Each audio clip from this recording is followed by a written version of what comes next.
Hola a todo el mundo, me llamo Alex y bienvenidos a mi cuenta de YouTube. Hi everyone, my name is Alex and welcome back to my YouTube channel. Hoy hace mucho sol también, there's a lot of sun today, that's why I'm in a t-shirt because it's hot and sunny in Leeds today. Y en este video vamos a aprender y hablar sobre los festivales y celebraciones en España y Latinoamérica. In today's video we're going to be talking about and learning about the festivals and celebrations in Spain and Latin America. Los festivales son una gran parte de la cultura y la vida española y Latinoamérica, y los españoles y latinoamericanos son grandes seguidores de las celebraciones y los festivales. So festivals and celebrations are a massive part of Spanish and Latin American culture. Many Spaniards and Latin Americans follow festivals and holidays, and these can be religious, cultural, or just fun time to celebrate. You know, you'll never catch a Spaniard or Latin American person saying no to a party. They're always up for a good time. Entonces, en este video vamos a darte, I'm going to give you guys una lista de los festivales y las celebraciones españoles y latinoamericanos. Primero, los festivales más populares y más divertidos en Latinoamérica. Número 1 es Mistura in Peru. So Mistura is celebrated every September, and it's where Peruvians all come together to share their cuisine and their culinary skills. The streets in all the cities in Peru are filled with different stands of different cuisines. You have your typical ceviche, which is raw fish. I'm just having a look here. Kwai, which is deep fried guinea pig, and sangucha de chichamon, which is just your average bacon butty. So in this festival, it is a celebration of Peruvian cooking and culinary skills, but there's some other fusion cuisines that you can find in Peru. For example, chifa, which is a mix of Chinese and Peruvian cuisine, and Nikkei, which again is Japanese and Peruvian cuisine. So this is a super fun food festival that you should definitely go visit if you are ever in Peru. Número 2 es el Festival de los Señores de los Milagros. So this is the festival of the Lord of Miracles, and basically every October since the 17th century, Lima, the capital of Peru, holds one of the largest Catholic processions in Latin America. Thousands of devoted Catholics and 2,500 of the Lords of Miracles come together, and they carry a two-stone artwork, normally of Jesus or the Virgin Mary, through the town of Lima. The women wear purple dresses and white robes, the men wear purple ties, so the main colours of that, if you look at photos, will be purple and white. Tres is the Flower Fair in Colombia. Now this is a beautiful festival. It lasts for 10 days in August in the city of Medellin in Colombia, and basically the streets of the city are filled with tons and tons of flowers, flower displays, flower floats, and the celebration or the event ends with a Siliteros parade, which is a parade of the Siliteros, which are the farmers who grow the flowers. They put all these beautiful floats together and they walk through the city, and it is absolutely stunning. I highly recommend. Número 4 is Ururu Carnival in Bolivia. So this is the largest carnival celebration in Bolivia, and it's filled with lavish dances, these amazing costumes, lots of music and dancing, and it is more commonly known as Diablada, which means the dance of the devils. And within this festival there's a lot of showcasing of demonic dancing. It's a form of their culture and tradition, so it's not like demonic dancing as we would think, you know, evil and devil. It's just full of colour, full of these amazing dance routines, and it is a really cool thing to go and see. Y número 5 es el Día de los Muertos, celebrated in Mexico. So this is probably the most famous festival in all of Latin America. Everyone's heard of Día de los Muertos, and it basically means the Day of the Dead. This celebration lasts for 2 days in November. There is one day for All Saints Day, which is where you commemorate deceased children, and there's All Souls Day the following day, which celebrates just all deceased people in general. It is a really beautiful celebration. The streets of Mexico will be filled with skulls, skeletons, sugar candy skulls, people painting their face with skull makeup. And basically what you go and do on these days is you go to the cemetery of deceased loved ones, you bring music, candles, flowers, and their favourite food and drink, to basically have a little celebration with the people who have died, a celebration of their life and a celebration of everybody else living, with the memory of these people who have sadly passed away.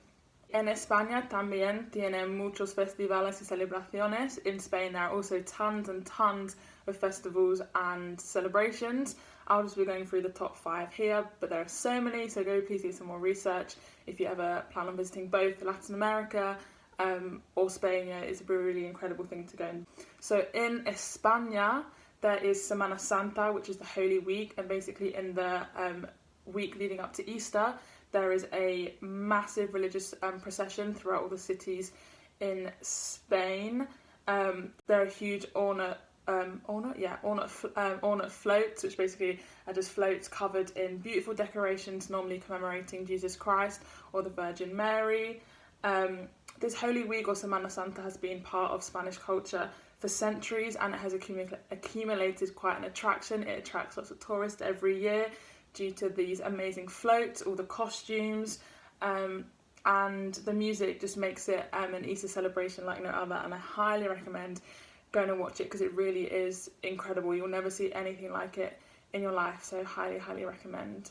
Dos in España is a festival that is highly controversial but is also highly popular.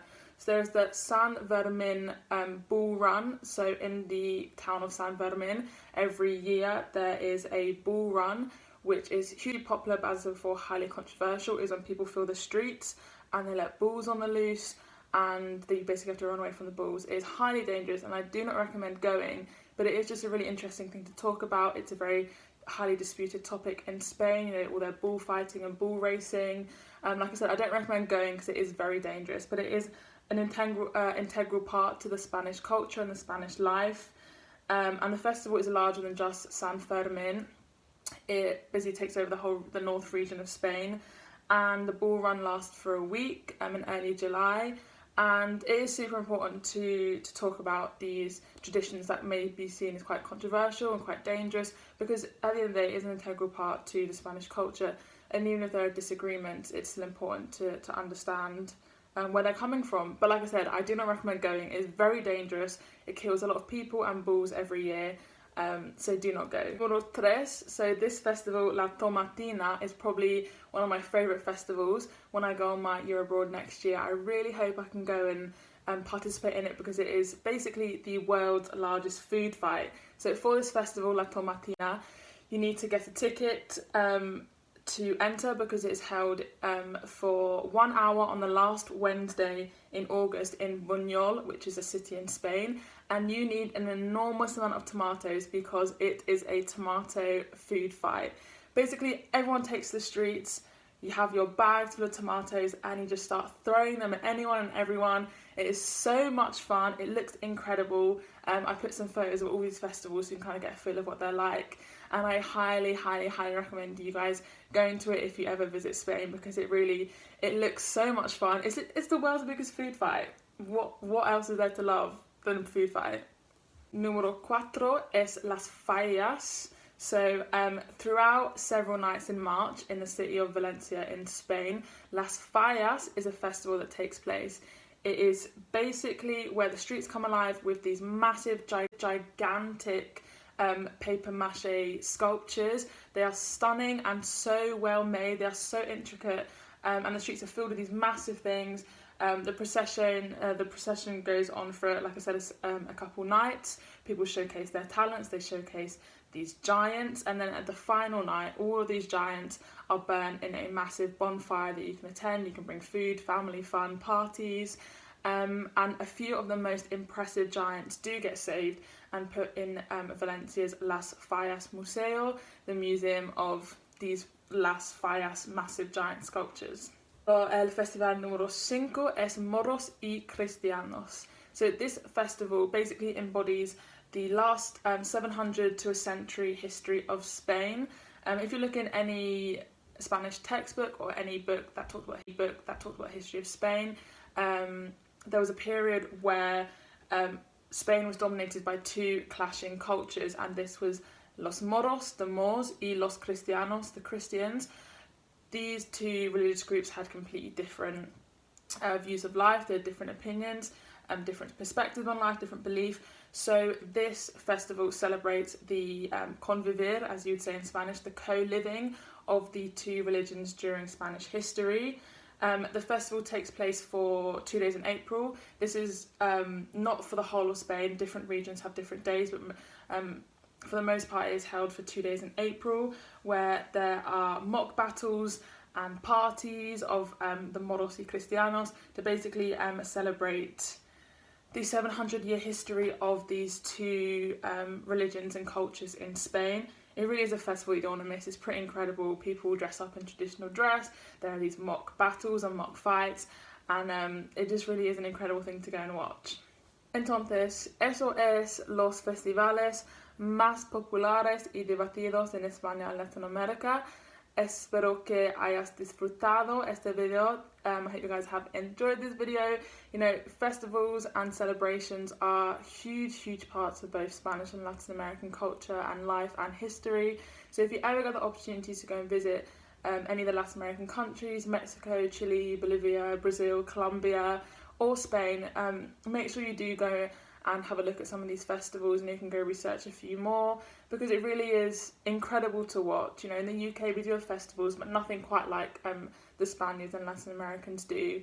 It really is a once in a lifetime experience. You get to experience the culture, the food, the colours, and it is just incredible. So hasta luego y adios.